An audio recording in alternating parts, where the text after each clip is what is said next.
हाँ जी, सभी को नमस्कार। हम लोगों ने एक चैप्टर स्टार्ट किया था सॉल्यूशन, और लास्ट क्लास में अपन काफ़ी बेसिक चीज़ों के बारे में समझा कि विलियन किसे कहते हैं, और अंतिम निष्कर्ष पर पहुँचे कि जो विलियन होता है वो कई घटकों से मिलकर बना होता है, और उन घटकों को अपन नाम देते हैं क्या, विलेय और विलायक। यानी कि ब्रॉडली हम कह सकते हैं कि एक विलियन विलेय और विलायक से मिलकर बना होता है।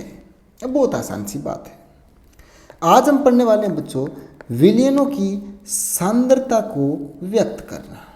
आपके लिए ये नया शब्द है कि सांद्रता किसे कहते हैं, तो जस्ट आपको पता लग जाएगा सांद्रता किसे कहते हैं।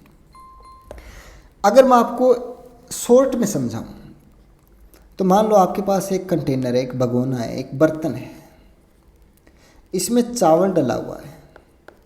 कितना? 1 केजी। 1 केजी इसमें क्या डला हुआ है? चावल डला हुआ है। क्या है इसमें? 1 केजी चावल। अब ये 1 केजी क्या है? तो आप कहोगे सर ये मात्रा है। बिल्कुल। अगर मैं कहूँ एक बर्तन में आपने दूध डाल रखा है, कितना? 1 लीटर, तो मैं पूछूं आपसे कि यहाँ पे 1 लीटर क्या है, तो आप कहोगे सर इनकी मात्रा है ये। क्या है ये? मात्रा। ठीक वैसे ही, ध्यान से सुनना, ठीक वैसे ही एक विलियन में कितनी मात्रा तो विलेय की है।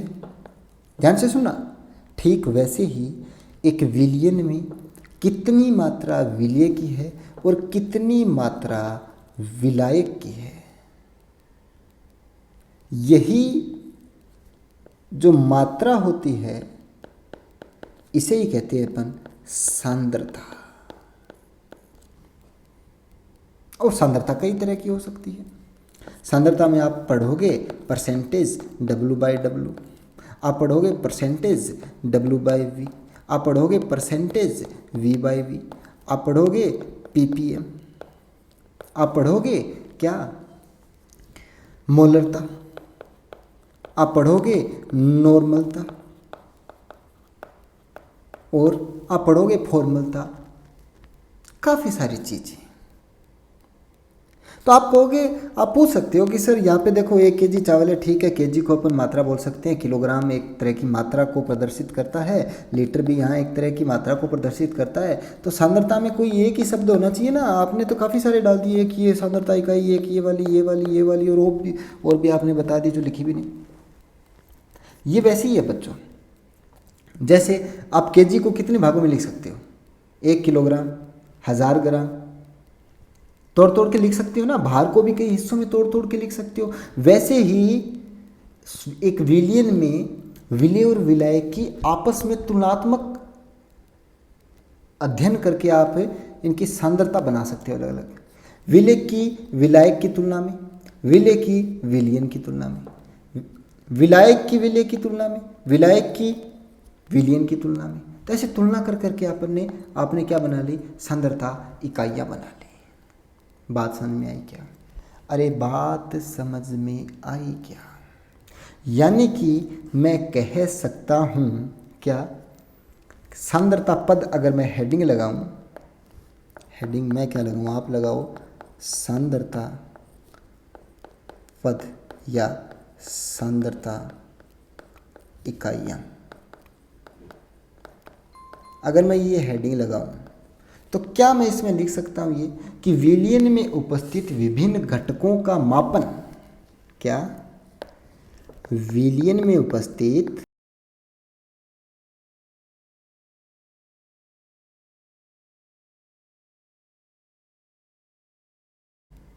है ना। चलो, या इसकी एक मैं इस प्रकार से भी परिभाषा बना सकता हूँ कि किसी विलियन की सांद्रता का अर्थ है कि विलेय की उस मात्रा से, दोबारा सुनना, किसी विलियन की सांद्रता का अर्थ विलेय की उस मात्रा से है जो विलियन या विलायक की तुलना में बताई गई हो, या मैं कहूँ जो विलयन या विलायक की निश्चित मात्रा में घुली हुई हो। ये परिभाषा जो आप लिख लो, क्या लिख देता हूँ आपके सामने।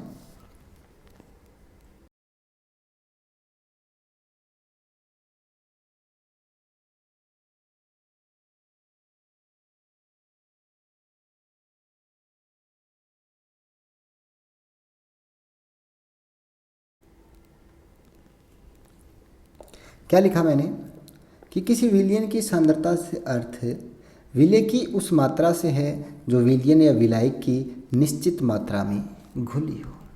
तुलना ही तो करनी है, हमें कितना विलय है विलायक की तुलना में, कितना विलायक है विलय की तुलना में, या सीधे तौर पे मैं कहूँ कि एक विलयन में विलय और विलायक कितना है, उसकी मात्रा कितनी है। मात्रा कोई तो अपन बताते हैं। बात समझ में आई। अगली बात, अब ये जो मात्रा है, मैं हर बार मात्रा नहीं बोलूँगा, अब मैं सांद्रता बोलूँगा। अब ये जो सांद्रता है, इसका मापन जब अपन करेंगे तो गुणात्मक और मात्रात्मक दोनों रूपों से किया जा सकता है बच्चों। जो अपनी क्या है सांद्रता है, सांद्रता का जो मापन है बच्चों, वो गुणात्मक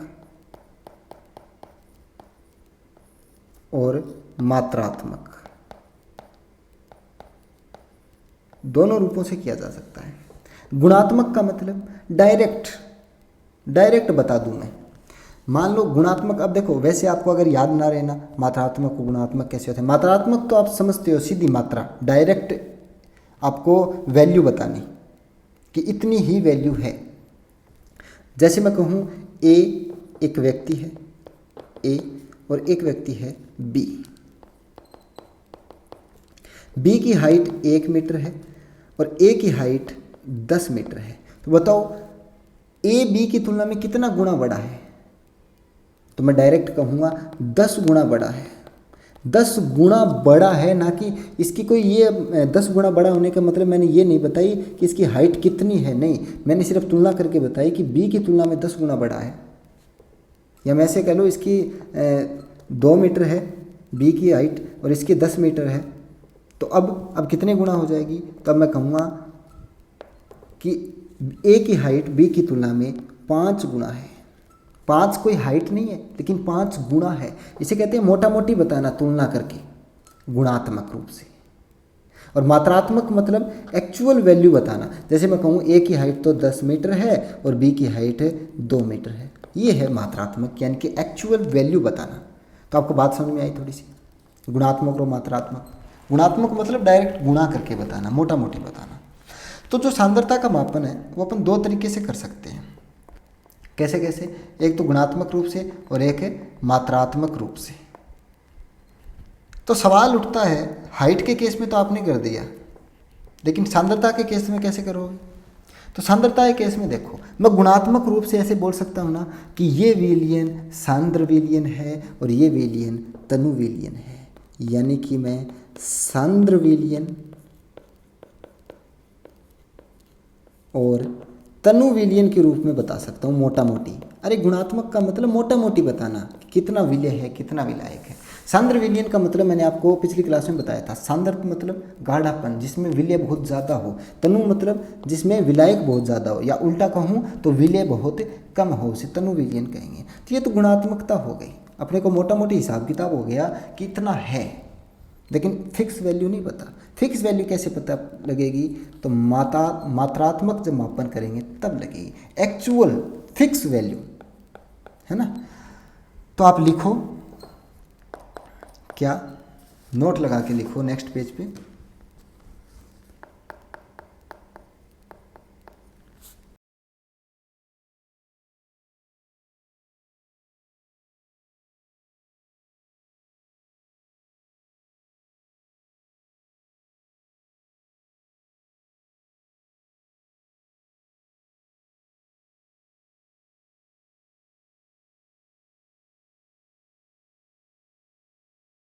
मैंने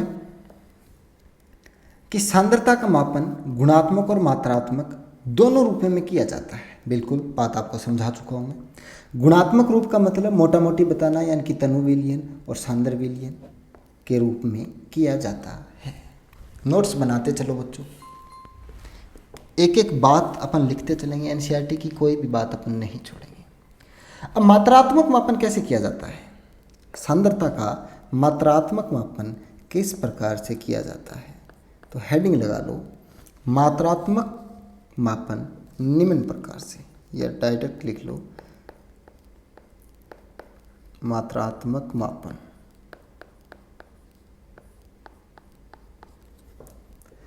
मात्रात्मक मापन में सबसे पहला पॉइंट आप लिखो क्या? द्रव्यमान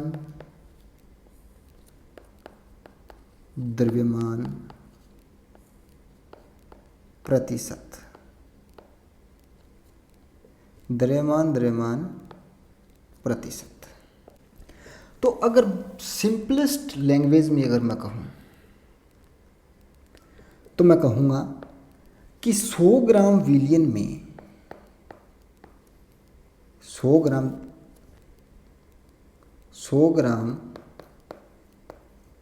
विलियन में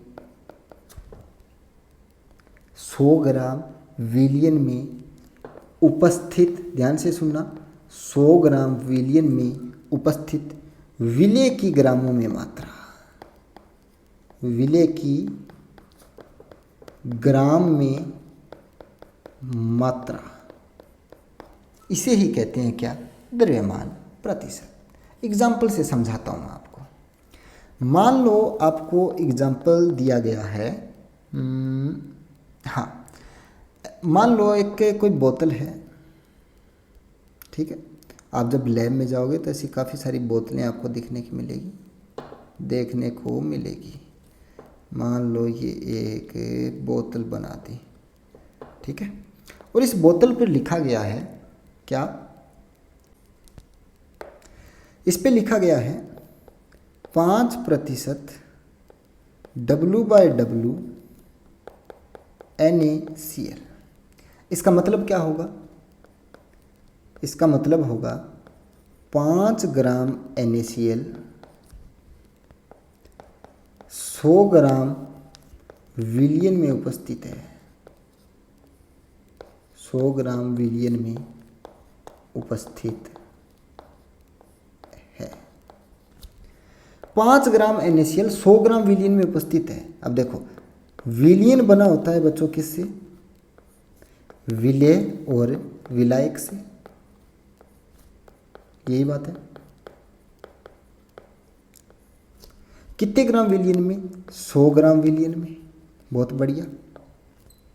कितना विलेय उपस्थित है? 5 ग्राम। यानी कि विलायक की मात्रा कितनी आ गई? फिर विलायक की मात्रा देख लो, 100 - 5 = 95 ग्राम। तो विलायक की मात्रा कितनी हो गई? 95 ग्राम। हमने परिभाषा में भी क्या लिखा कि 100 ग्राम विलियन में उपस्थित विलेय की ग्राम में मात्रा। अब कितनी भी मात्रा हो, विलियन हमेशा 100 ग्राम में देखेंगे अपन। तो बात समझ में आई? द्रव्यमान प्रतिशत का मतलब 100 ग्राम विलियन में उपस्थित विलेय की ग्राम में मात्रा। और मैंने ये एग्जाम्पल आपको दे दिया कि अगर किसी बोतल पे या किसी भी चीज़ पे लिखा हो परसेंटेज W/W और XYZ, इसका मतलब मात्रा 100 ग्राम विलियन में उपस्थित है, ठीक है। अगर इसका फॉर्मूला बनाएं अपन, तो फॉर्मूला आप लिख सकते हो क्या? W/W परसेंटेज = विलेय का द्रव्यमान, विलेय का द्रव्यमान अपॉन विलियन का द्रव्यमान, विलियन का द्रव्यमान। किसके अंदर देख रहे हैं? विलियन में ही तो देख रहे हैं, तो नीचे आएगा, ग्राम में होगा ये, ठीक है, मल्टीप्लाई 100, क्योंकि परसेंटेज निकालना है अपने को। आगे समझो। अगर मान लो विलेय का द्रव्यमान है, इसको आप शॉर्ट टर्म में ऐसे भी लिख सकते हो, भार लेना है दोनों तरफ, नीचे भी भार है, ऊपर भी भार है। ऊपर भार किसका है? सॉल्यूट का। नीचे किसका है? सॉल्यूशन का। या A या B भी नाम दे सकते हो, और मल्टीप्लाई 100। तो ये आपको थोड़ा सा ध्यान में रखना है बच्चों, बिल्कुल ही आसान है, टफ नहीं है बिल्कुल ही। थोड़ा सा एक दो बार रिवाइज करोगे तो ये याद रह जाएगा, है ना। इसमें कन्फ्यूज़न ये होता है कि विलय की जगह विलाय कर देते हैं, विलाय की जगह विलियन, और विलियन की जगह पता नहीं कुछ और। तो ध्यान में रखना है परसेंटेज W/W, W/V और V/V इन तीनों के अंदर 100 ग्राम विलियन में देखना होता है, यानी कि मात्रा 100 ही लेनी होती है ना। नेक्स्ट देखो आप दूसरा, परसेंटेज W/V, परसेंटेज V/V ले लो पहले, V/V ठीक वैसा ही। क्या मतलब होगा, पिछली वाली में अपन ने क्या देखा, द्रव्यमान द्रव्यमान था तो अपन ने यहाँ भी द्रव्यमान ले लिया। अब की बार क्या है, आयतन आयतन, अरे लिखा नहीं क्या मैंने, आयतन आयतन प्रतिशत, इसको ऐसे लिख लो आप, आयतन आयतन प्रतिशत। पिछली बार वाला द्रव्यमान था, द्रव्यमान के लिए ग्राम और किलोग्राम यूज करते हैं, आयतन के लिए ml और लीटर करते हैं। सामान्यतया केमिस्ट्री में CGS पद्धति यूज करते हैं तो ग्राम और ml ही लेंगे। तो यहाँ पे अपन लिखेंगे क्या, 100 ml विलियन में, 100 ml विलियन में उपस्थित विलय की मात्रा, वो भी मात्रा किस में आएगी, ml में ही आएगी। देखो ऊपर भी है नीचे भी है, दोनों तरफ भी है, तो यहाँ पे मात्रा भी दोनों तरफ क्या होगी, ml में ही होगी। बात समझ में आती है आपको। फॉर्मूला लिख सकते हो आप इसका, क्या, percentage V/V is equal to होगा क्या, विलय का आयतन। अरे आसान है, एक बता दिया, अब तो बिल्कुल आसानी से कर लोगे, अपॉन विलियन का आयतन। किस में होगा ये, ml में, किस में होगा, ml में, मल्टीप्लाई 100 हो गया। आसान है कि नहीं, अरे बिल्कुल आसान है ना। अरे बताओ आसान है कि नहीं, आसान है। आगे चलें, तीसरा वाला देखो, अगर आपको लिखा मिले क्या, परसेंटेज W/V, क्या मिले आपको, द्रव्यमान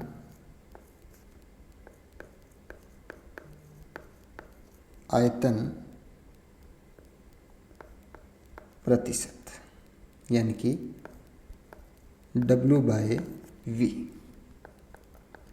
इसमें क्या लेना है, अपन हर बार नीचे क्या लेते हैं, विलियन का मात्रा ही लेते हैं। नीचे देखो किसकी मात्रा लेते हैं अपन, विलियन की मात्रा लेते हैं।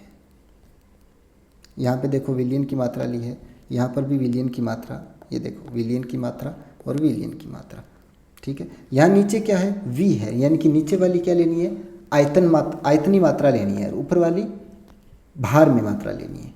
तो सिंपल सी, इसके लिए क्या लिख सकते हैं अपन कि 100 ml विलियन में, 100 ml विलियन में क्या, विलय की ग्राम में मात्रा क्या कहलाती है, द्रव्यमान आयतन प्रतिशत। और इसका फॉर्मूला ठीक वैसे ही उसकी तरह हो जाएगा, यानी कि परसेंटेज W/V अपने को लिखना हो तो मैं लिख सकता हूँ क्या, विलय का द्रव्यमान, विलय का तो द्रव्यमान यूज कर रहे हैं अपन, विलय का द्रव्यमान अपॉन विलियन का क्या लेंगे, भार या आयतन, बताओ, विलियन का आयतन लेंगे बच्चों, क्योंकि यहाँ नीचे V लिखा हुआ है ना, नीचे V है, नीचे अपन विलियन का मात्रा लेते हैं तो नीचे विलियन का आयतन, ऊपर W है यानी कि वेट, यानी कि भार लेंगे ऊपर वाला। पिछले वाले में देखो दोनों जगह V था, यानी कि दोनों जगह आयतनी मात्रा ले ली अपन ने, दोनों जगह W था तो दोनों जगह भार ले लिया, है ना। तो ये आपको थोड़ा सा ध्यान में रखना है, बिल्कुल सिंपल सा है, ज़्यादा टफ नहीं है, एक दो बार रिवीजन करने की बात है बस। तो इन्हें आप थोड़ा सा ध्यान में रखना। अरे रख लोगे क्या, बताओ रे, रख लोगे क्या, महत्वपूर्ण है, अच्छे हैं, मस्त हैं, दमदार हैं, शानदार है। सवाल कराने की आवश्यकता है या नहीं, बताओ ज़रा। इन पे सवाल करवाऊं या नहीं? अगर आवश्यकता है तो करवा देता हूँ, और अगर आवश्यकता नहीं है तो रहने देता हूँ। नेक्स्ट हेडिंग लगा लो पीपीएम। पीपीएम पार्ट्स पर मिलियन, बड़ा ही आसान सा है। तो सोचो जरा, पार्ट्स पर मिलियन, मिलियन के अंदर कितना भाग होगा? पार्ट्स पर मिलियन, यानी कि मिलियन के अंदर कितना पार्ट है।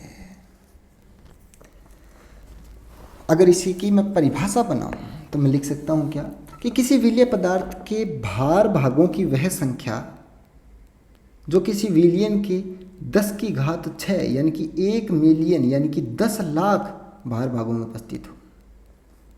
बात समझ में आई क्या?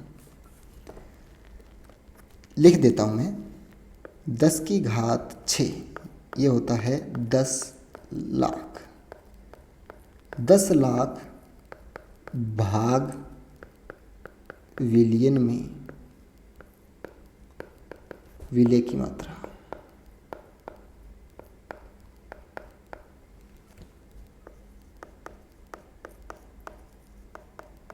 ये मैं कह सकता हूं। अरे आसान है, इसे ही कहते हैं क्या? पार्ट्स पर मिलियन। बात यह है कि इसमें विलेय की बहुत ही कम मात्रा होती है। देखो, विलियन तो है 10 लाख भाग उसके, और विलेय की मात्रा बिल्कुल थोड़ी सी। 10 लाख में देखनी है अपने को, तो विलेय तो बहुत ही छोटा सा हुआ, चिन्नू सा, बिल्कुल ही कम मात्रा में।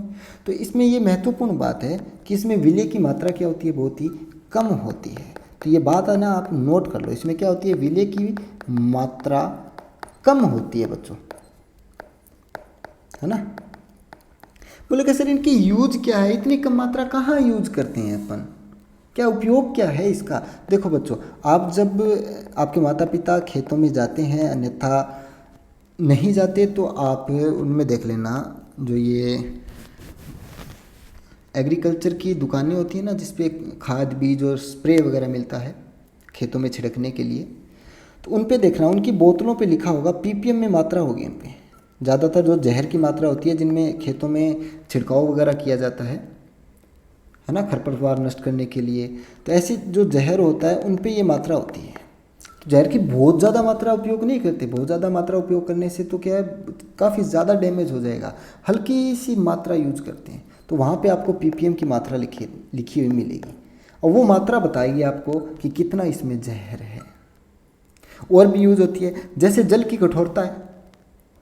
जल की कठोरता, अब अपने घरों में जो जल आता है अपन पीते हैं, फिल्टर्ड पानी थोड़ी आता है अपने घर में, टंकी का पानी आता है या नहर का पानी होता है, तो इसमें थोड़ी सी कठोरता होती है कैल्शियम मैग्नीशियम आयनों की, तो वो बहुत कम होती है, बहुत ही कम। तो उसको अपन किस में माप सकते हैं? पीपीएम में माप सकते हैं, यानी कि जल की कठोरता, इसको भी अपन किस में माप सकते हैं?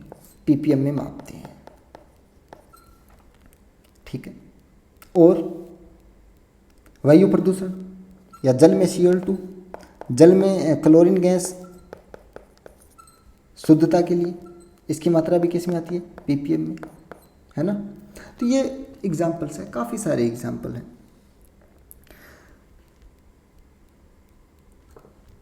अगर आपको इसका वैल्यूबल एग्जाम्पल दूँ ना, जिसके अंदर वैल्यूज यूज हुई हो, तो वो सुन लो। जैसे मान लो कि जल की जो कठोरता है,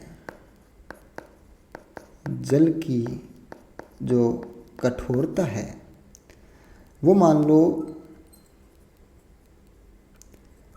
किसके कारण? कैल्शियम आयनों के कारण 15 पीपीएम है, ऐसे मान लो। जल की कठोरता कैल्शियम आयन के कारण 15 पीपीएम है। तो इसका मतलब क्या होगा?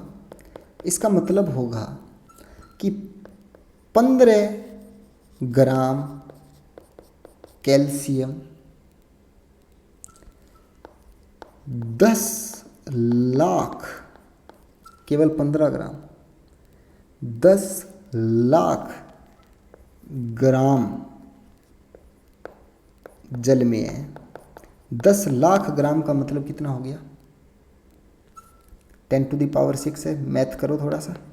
1 2 3 4 5 6 जीरो हो गई।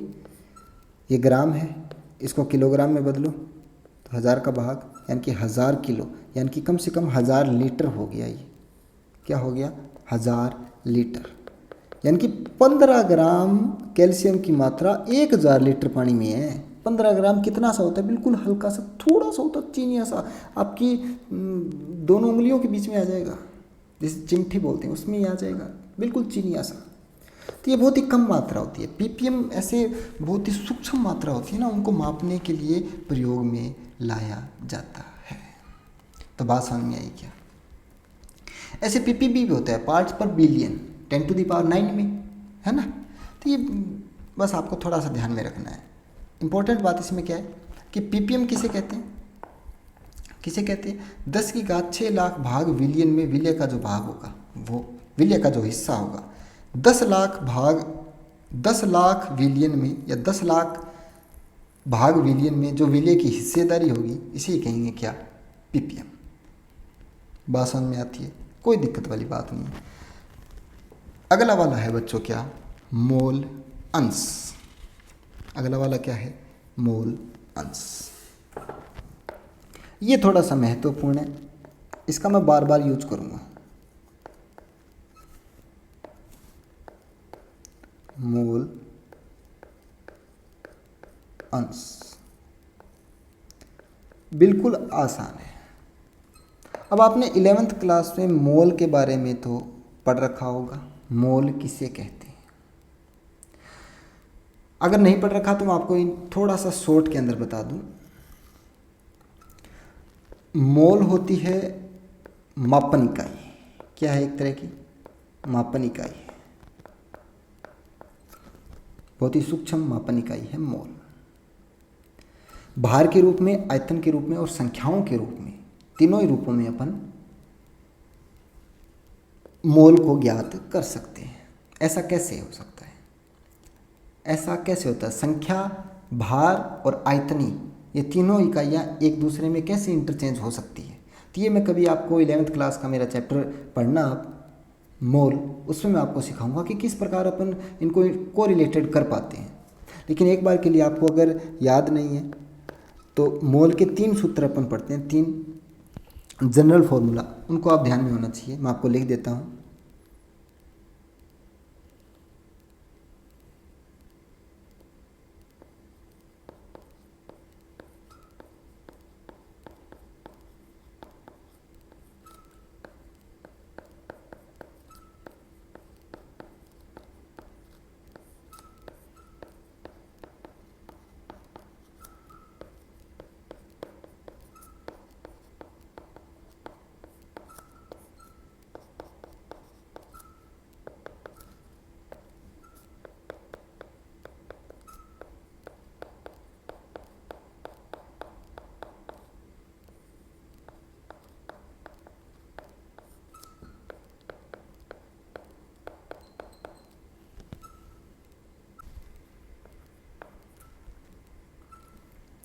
क्या लिखा मैंने कि मोल मापने की कई इकाइयाँ होती हैं। जैसे भार के रूप में भार बटा अणुभार, आयतन के रूप में आयतन अपॉन 22.4 लीटर, और संख्या के रूप में संख्या अपॉन एन ए यहाँ पे क्या है? अवोगाद्रो संख्या, और उसकी वैल्यू की है 6.023 × 10⁻23। आपने 11th क्लास में इन डिटेल पढ़ रखा है तो मैं इस पर चर्चा नहीं करता हूँ। इस चैप्टर में अपने को चाहिए मोल अंश। अंश मतलब हिस्सा। बड़ा ही सिंपल वे में सीखते हैं अपन। मान लो मैंने 1 रुपया और आपने 3 रुपया लगाकर एक व्यापार चालू किया, है ना। क्या क्या? एक व्यापार चालू किया। तो मान लो टोटल वैल्यू कितनी हुई इस व्यापार की? 4 रुपये। अरे यही बात है, 4 रुपये हुए। अगर मैं मान लूँ ये 100% है तो आपका हिस्सा कितना हुआ? 75%, 3 रुपया, और मेरा हिस्सा 25%। कहने का मतलब क्या है कि कोई भी वैल्यू हो आप उसे 100% के अंदर माप सकते हैं। जैसे आपके 500 में से नंबर आए कितने, 400, या मान लो 499। 12th के अंदर 500 में से आपके 499 नंबर आए। अब आप कभी नहीं बताओगे कि आपके कितने नंबर आए या कितने में से आए, अब डायरेक्ट बताओगे क्या, परसेंटेज। यानी कि 500 और 99 इनको कोरिलेट करके आपने वैल्यू 100% के अंदर डाल दी। बात समझ में आती है। किसी भी वैल्यू को अपन 100% के अंदर ढाल सकते हैं, उसको 100% के अंदर बता सकते हैं। अरे बता सकते हैं कि नहीं। जैसे ये एग्जाम्पल है, इसमें वैल्यूज़ कितनी हुई, आपका हिस्सा, मेरा हिस्सा था 25%, 1 रुपया यानी कि 25%, और आपका हिस्सा था 75%, टोटल हिस्सा 100%। अब मैं प्रतिशत में नहीं मापता हूँ, इसको फ्रैक्शन में मापता हूँ। टोटल रुपया था 4, यही है टोटल रुपया कितना था 4, मैंने लगाया 1/4, 4 में से 1 रुपया मैंने लगाया, 4 में से 3 रुपया आपने लगाया, यानी कि 3/4 आपने लगाया। यही बात है। 1/4 का मतलब 0.25, 3/4 का मतलब 0.75 = 1। फ्रैक्शन में किस, वही बात है, प्रतिशत में 100 के अंदर अंदर देख लो, आप किसी भी वैल्यू को 100 के अंदर डाल लो, और फ्रैक्शन में आप 1 के अंदर डाल लो। यही बात है। 1 रुपया, 3 रुपया और 4 रुपया। 1 रुपया मैंने लगाया, यानी कि 0.25 भाग मैंने और 0.75 भाग आपने दिया, टोटल 1 भाग बना। यही बात है। 25% मैंने, 75% आपने, फिर 100% बना, यानी कि 4 रुपये। प्रतिशत में देखो या फिर फ्रैक्शन में देखो, बात तो एक ही, अंश है। अरे यही तो अंश है, समझते हो बात को। अरे कोई दिक्कत वाली बात नहीं है ना, समझ में आ गई बात। अंश का मतलब भाग, कितना हिस्सा, हिस्सेदारी, यही तो है। अंश का मतलब क्या, भाग या हिस्सेदारी। तो शायद आपको डिटेल में समझ आया होगा, है ना। तो मान लो क्या एग्जाम्पल, अब मैं थोड़ा सा परिभाषिक रूप से समझाता हूँ आपको। हेडिंग लगा लो, मोल अंश या मोल भिन्न, एक ही बात है। मोल अंश या मोल भिन्न भी इसे कहते हैं, मोल भिन्न।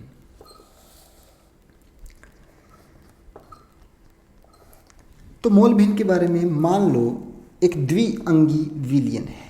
क्या है, एक द्विअंगी मिश्रण है। द्विअंगी मिश्रण है, और 2 अंग कौन से, ए और बी। ए और बी से मिलकर एक विलयन बना है। ए के Na मोल है और बी के मोल है Nb। संख्या नहीं ले, Na की जगह 1 हो सकता है, 2, कोई भी संख्या हो सकती है। मैं कहता हूँ कि एक विलयन है, ध्यान से सुनना, बस ये बात सीखे ने आप मोल भिन्न कभी नहीं भूलोगे। एक विलयन है, किससे मिलकर बना है, निश्चित सी बात है विलय और विलायक से मिलकर बनता है। यहाँ द्विअंगी मिश्रण में बोल रहा हूँ, तो ये लो द्विअंगी को अपन ने विलय और विलायक में तोड़ दिया। मान लो ए है विलायक और बी है विलय। इनकी मात्रा दे रखी है, विलायक की मात्रा कितनी है Na और विलय की मात्रा कितनी है Nb मोल। ये मोलों में मात्रा होगी। N मतलब या N क्या प्रदर्शित करते हैं, मोल को प्रदर्शित करते हैं, ठीक है। तो इनके मोल अंश क्या होंगे, हिस्सेदारी कितनी होगी, हिस्सेदारी कितनी होगी। अब देखो आप अपने प्रतिशत कैसे निकालते हो, आपके जितने आए, यानी कि 500 में से आपके कितने आए, 499 आए थे, तो आप प्रतिशत कैसे निकालते हो, खुद के आए से number upon total number multiply 100, ये निकालते हो।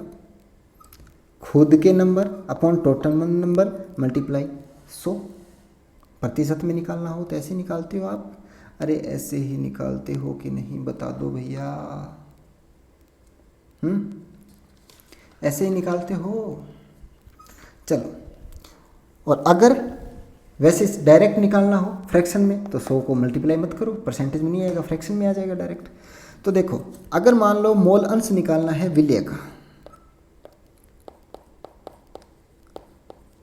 विलेय का मोल अंश, इसको प्रदर्शित करते हैं बच्चों x, मोल अंश को x थे, अब विलेय का है और विलेय b से प्रदर्शित करते हैं तो एक्स बी हो जाएगा इजिकल टू, इसका मोल अंश कितना है तो खुद के mole upon total mole, total कितने हैं Na प्लस Nb, कोई दिक्कत।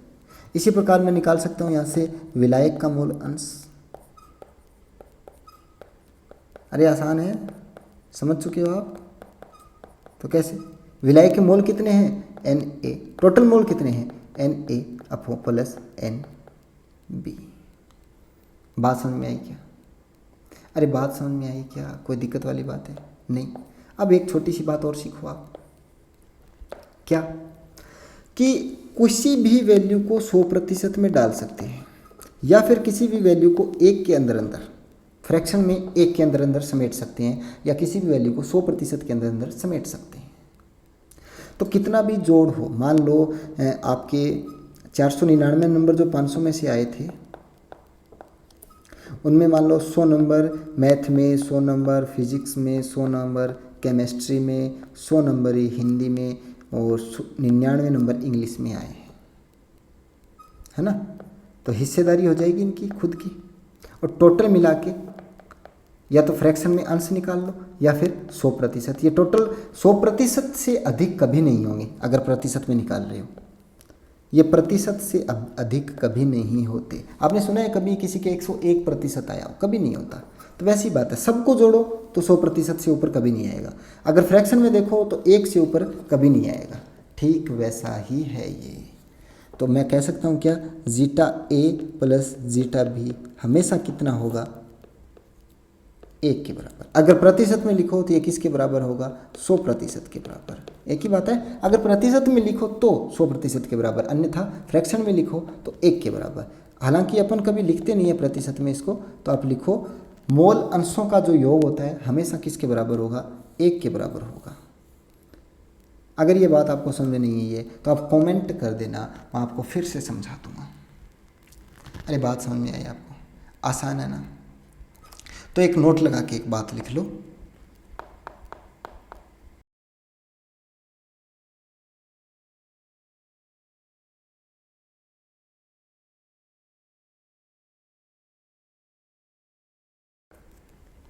एक होता है किसी भी विलयन में उपस्थित सभी घटकों की कुल मोल भिन्न का मान कितना होता है, हमेशा 1 होता है, जो कि मैं आपको समझा चुका हूँ।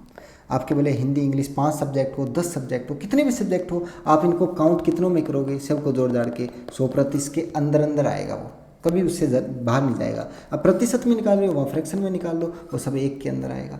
जैसे मैंने आपको एग्जाम्पल दिया भी था, 1 रुपया मिला के और 3 रुपया आपने मिलाया था, अपन ने 4 रुपये का व्यापार खड़ा किया, तो इसमें मेरी हिस्सेदारी कितनी है, 1/4। 4 में से 1 मेरा था, 4 में से 3 आपका था, टोटल कितना बटा 4/4 बना। तो ये कितना हुआ 0.25, ये कितना हुआ 0.75, ये टोटल कितना हुआ 1। ऐसे आप कितना भी कर लो, और बड़ी संख्या ले सकते हो आप, इससे भी बड़ी संख्या ले सकते हो। 1 रुपया महेश ने, 2 रुपया रमेश ने, 3 रुपया कालिदास ने, 4 रुपया प्रियंका ने जोड़कर एक बिजनेस खड़ा किया, कितना हुआ ये 10 का। तो प्रतिशतता देखें, अगर प्रतिशत में निकालें अपन तो 10% इसने योगदान किया, 20% इसने, 30% इसने, 40% इसने, टोटल कितना हुआ 100%। प्रतिशत में यही लिखेंगे। अगर मोल अंश में लिखें तो 1/10 हिस्सा, 10 हिस्सों में से 1 इसने दिया, 10 हिस्सों में से 2 हिस्से इसने दिए, 10 हिस्सों में से 3 हिस्से इसने दिए और 10 हिस्सों में 4 हिस्से इसने दिए, टोटल कितने हो गए, इतने हिस्से। 10 में से 10 हिस्से आ गए, इसका मतलब 0.1 हिस्सा इसने दिया, 0.2 हिस्सा इसने, 0.3 हिस्सा इसने, 0.4 हिस्सा इसने और 1 हिस्सा बन गया पूरा। अरे समझते हो बात को? इनको जोड़ लो आप, पूरा 1 बनेगा। प्रतिशत को जोड़ लो, पूरे 100 बनेंगे। संख्याओं को जोड़ लो, 10 बनेगी। तो ये आप छोटी सी बात है सीखने की, किसी भी वैल्यूज़ को अपन 100% के अंदर डालें तो 100% के अंदर, फ्रैक्शन में डालें तो 1 के अंदर।